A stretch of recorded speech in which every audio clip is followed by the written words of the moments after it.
All right, everybody.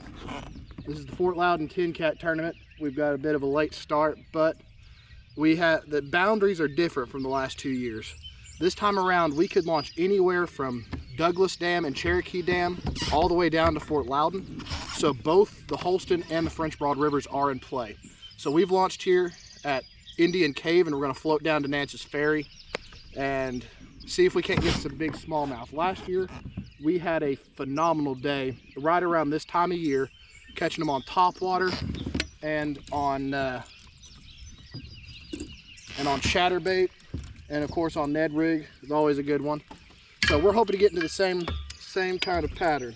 Last year, with a 3 fish minimum, I did the math, I would have had 54 inches, which is very possible a winning. That is a winning. That's a winning total right there. So we know this area, as far as we can tell, no one else has launched here. So we might have this stretch of river to ourselves, but we're going to get started fishing the topwater. We know which areas of water are most productive. We just got to make sure we're off the water in time for check-in. So we're going to get out here, try to catch some big old smallmouth, and bring y'all along for the ride. Should be a good day on the water. Beautiful day. God has blessed us with an awesome day out here. And we're just going to come out here and have some fun. We didn't get to practice, which is normal for this season for some reason. So, you know, whether we're going to do good or not, we're just out here to have fun at this point. So, let's see what happens.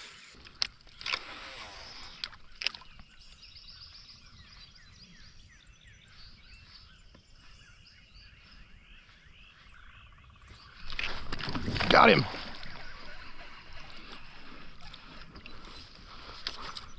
On the glide bait.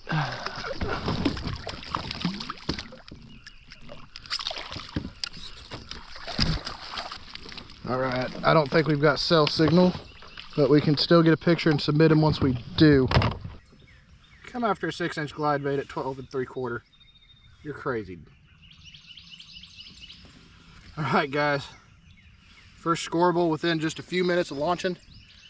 12 3/4 inch smallmouth on a 6-inch glide bait. Those smallmouth are aggressive. I could not believe that he came up and grabbed that, but they'll do that. You'll catch 12 to 14 inch fish on a 6-inch glide bait. But we have a 12 3/4. That's first of 3 keepers. Hopefully there's some bigger ones out here. So we're gonna keep on fishing and see if we can't get into some more big ones.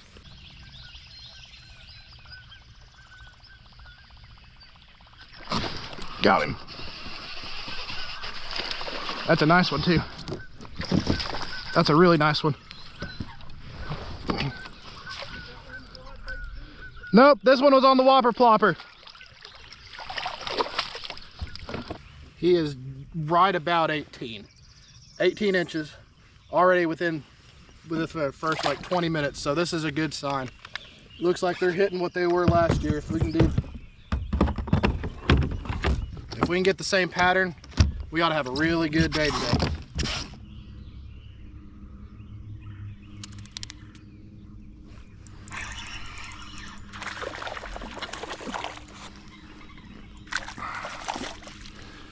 I don't think he's gonna score. Well, he's a fat one though, I can tell you that. Come here. Belly on that whole thing. Yeah, he's only about 10 inches, but got the skunk out of the boat. There we go. Holy smokes. What is that? That's a muskie. About a 2.5 foot muskie. It had to be. It was shaped like a torpedo.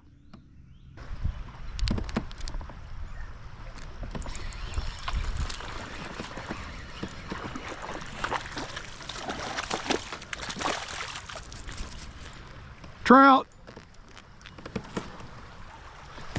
Well, there he goes. Pretty little rainbow trout. I hope you guys saw it. Doggone it. Oh, there we go. He came back for it.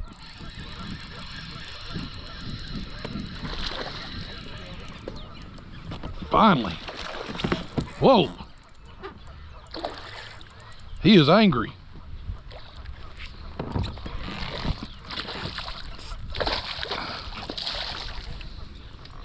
Get up here.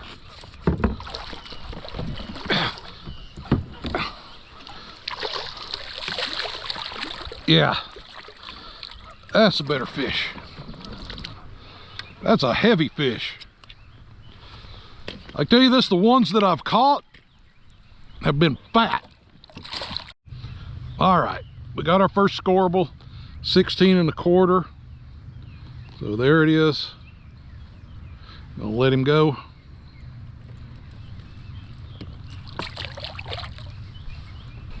Only thing I've even had a bite on has been my Ned rig and my bellows gill.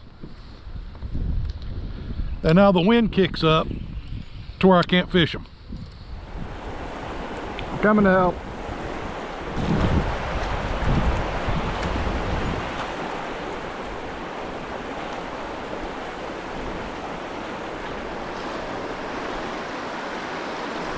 If you want to go around that way, I can get a hold of your kayak.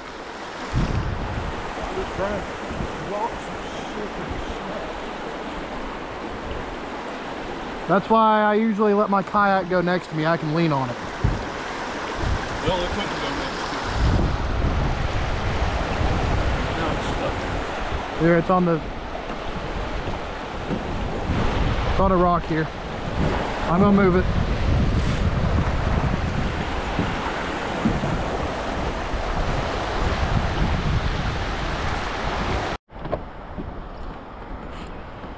All right, that was an adventure, getting over the little bit of a waterfall there. Now, this is usually a pretty productive spot for us.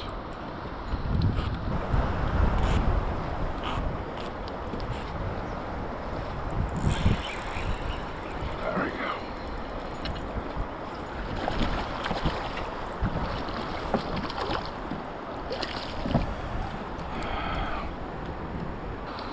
I don't think you're scoreable.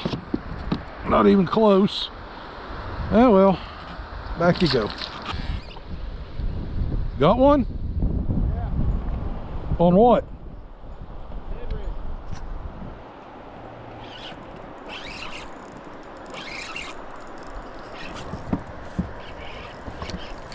Got one? Yeah. Ned rig. What the heck is that? Buffalo. Big buffalo. I mean monster buffalo. Well, I'm getting the net, get the net, please. I don't have time for this. Holy cow. Holy crap.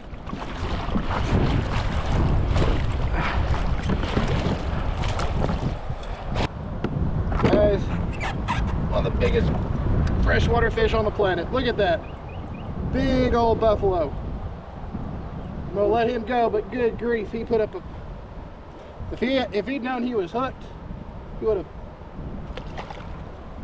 There he goes. Holy cow, man, I thought I had a monster smallmouth, but that was fun to catch. Doesn't do much good for the tournament, but proof that there is life.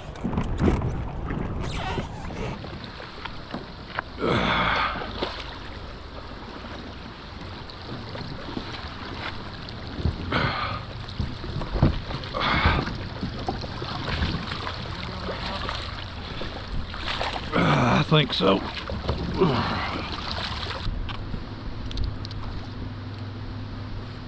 Did you see that?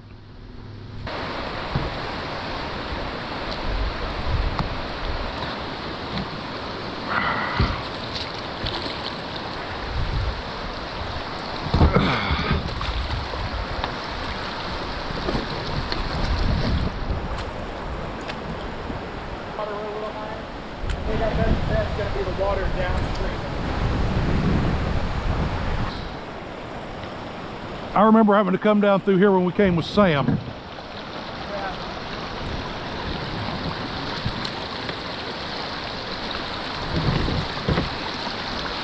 Because that stupid John boat tried going down through there and almost capsized. Yeah. Yeah.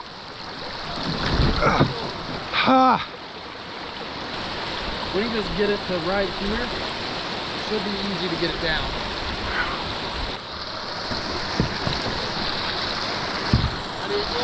No. Okay.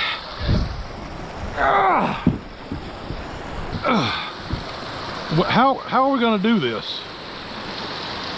We're going to angle the tip this way and put it sideways. It's the only thing I can think of. I mean, we could try to get it over there, but I don't know if we do any better.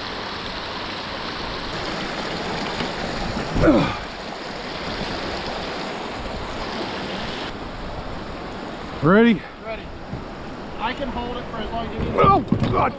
That's fine. If you have to, drop it. I can replace the kayak.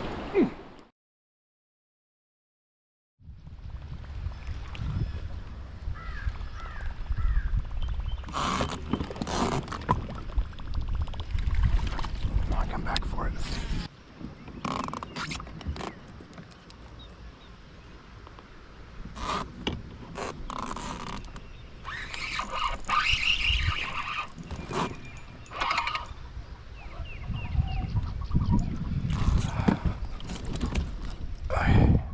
I don't think he's 12. Short. First one we've caught in a while on the Ned rig. Hopefully this area right through here will start picking up a little bit, but it's been kind of dead. I don't see why. Whoa!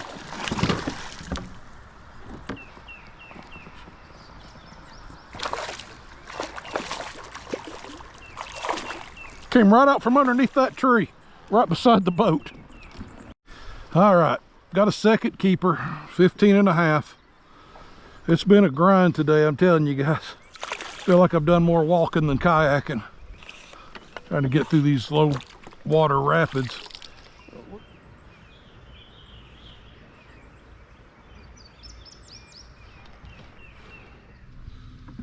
The thing is, Clyde, I'm not seeing any fish.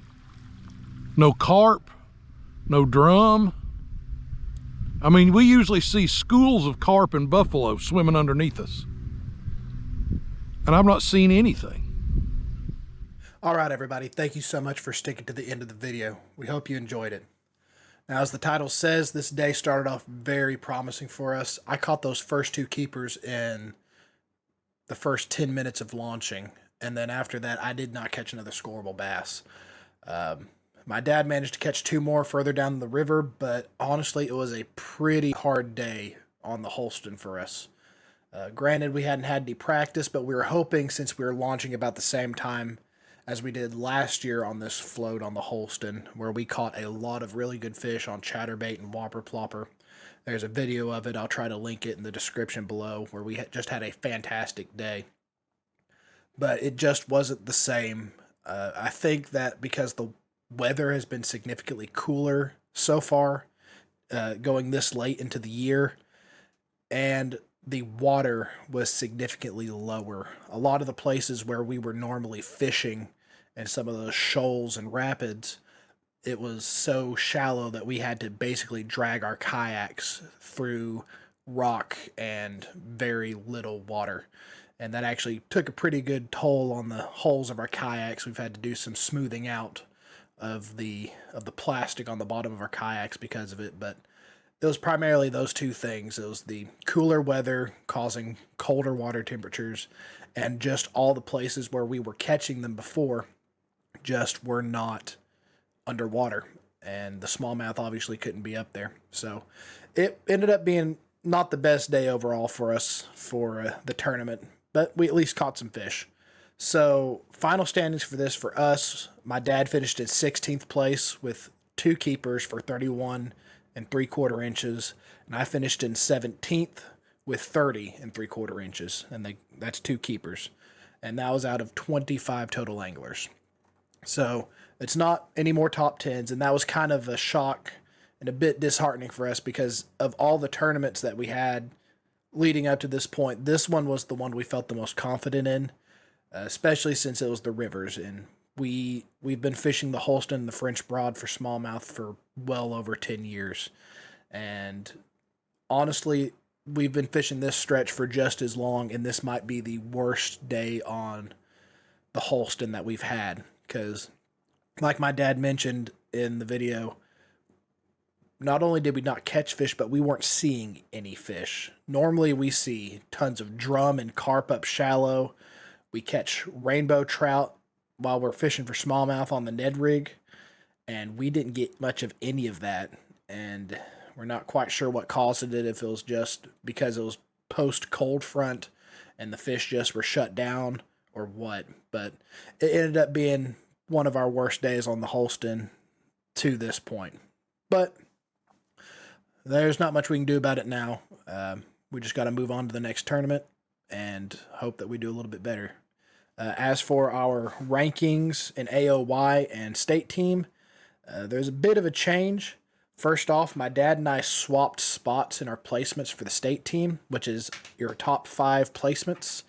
And I was in 7th before this tournament. I dropped 8th, but my dad was in 8th and he went up to 7th. So we have swapped spots on that.